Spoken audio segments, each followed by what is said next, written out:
For years, a cold and distant billionaire lived with a terrible secret in his mansion. His young son, who everyone thought had been deaf since birth, spent every day trying to call for help, pointing to his ear and crying, but no one would listen. Dozens of nannies came and went, all calling him aggressive or broken, until one day a new maid arrived, a quiet woman who, unlike the others, did pay attention. She noticed a strange pattern, something no one had seen before. And when she finally understood the signal the boy had been trying to send for so long, she discovered a shocking truth that would destroy the family's past. Before continuing with this story, don't forget to subscribe to the channel, leave a like, and tell us in the comments from which country you are watching us. From the day his wife died during childbirth, Richard Coleman changed completely. Before, he was known for his charisma and charm. Then he became distant, almost stone-faced. He found out at his company, spending every minute in meetings, offices, and business trips. At home, he avoided anything that reminded him of her, especially his son, Liam. Richard didn't talk about the baby, didn't ask about him, and barely looked at the photos hanging on the walls. He hired people to take care of Liam, convinced that money and a big house were enough. But Liam, even as a baby, had already lost something huge, his mother, and now he had also lost his father emotionally. I thought that keeping busy would make the pain less, but in reality, he was just running away. Over the years, that distance hurt not only him but also the boy, who grew up surrounded by strangers, without the love and attention he needed. When doctors diagnosed Lee as deaf from birth, everything became even more difficult. As a baby, he couldn't hear the world around him, but he tried to understand it. He would point to things, look people in the eye, make wordless but meaningful sounds. He would touch his ear to show that he couldn't hear. But no one really noticed. Nannies and nannies came and went. Some would stay a few days, others barely a few weeks, but none stayed very long. They all said the same thing, that Liam was difficult. Some claimed that he threw things when he got frustrated, others that he didn't follow instructions, but no one stopped to think that maybe he didn't understand them and that they didn't understand him either. Each time someone gave up and left, the boy was left more confused and alone. He wasn't a bad or rebellious child, he was just trying to survive in a world that didn't speak his language. But instead of helping him, people judged him. Soon whispers began to circulate among the staff. They said that Liam wasn't just difficult, but that there was something wrong with his head. One of the nannies said she was scared by the way he stared at them in silence. Another suggested that they should send him to a safe place, away from people. Over time, these voices grew into official recommendations.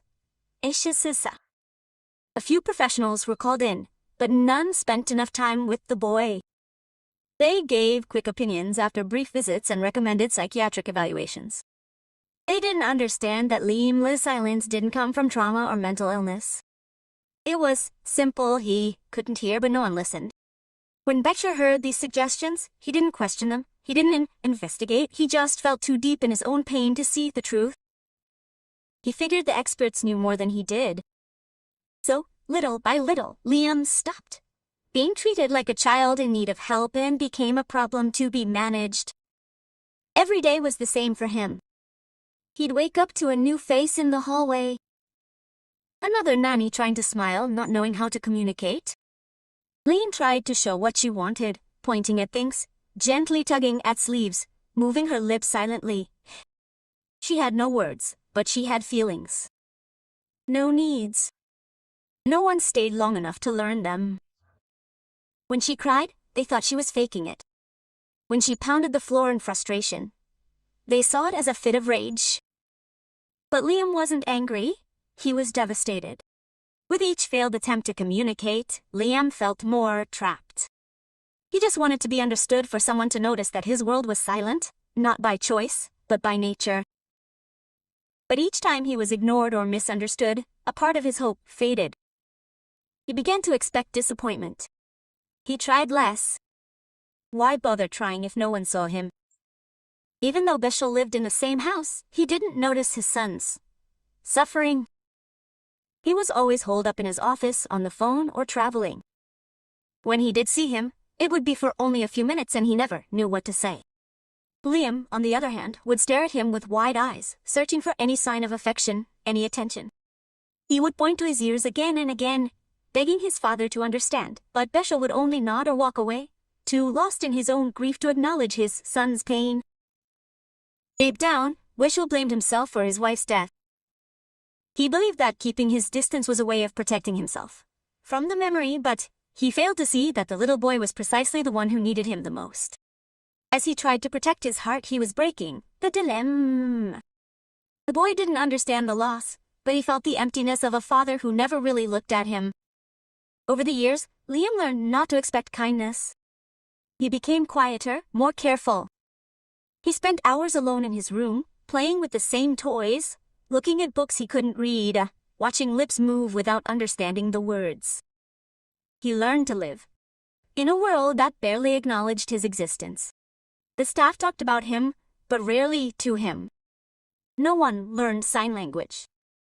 No one brought in a specialist to help him communicate. He was just the deaf boy in the big house, and the more they ignored his efforts, the more he withdrew into himself. He began to believe what they said about him. Maybe if he was broken, maybe he didn't belong anywhere. His once curious little heart was now tired. He stopped pointing at his ears. He stopped trying to get attention. Silence became his reality, not just because he couldn't hear, but because no one wanted to hear him. Liam's hope was slowly fading, but deep in his soul a spark still lingered. Every morning he looked out the window, hoping that someone would come and notice him. He would stare at the front door with excitement, thinking that maybe this time a nanny would come and smile and stay. He hoped, even a little, that his father would sit next to him and understand him, even if only for a few minutes. But those moments never came. The days repeated themselves one after another, and the house grew colder and quieter. Bretcher, caught up in his guilt, did not realize the damage he was causing right before his eyes. The staff kept rotating, writing reports and giving opinions without offering any real help. By the time Liam stopped trying to show that he was deaf, his heart had already lost faith that anything could change. Silence had won. For now, on a gray Monday morning, Absin arrived at the Coleman mansion with a single suitcase and a folder of documents.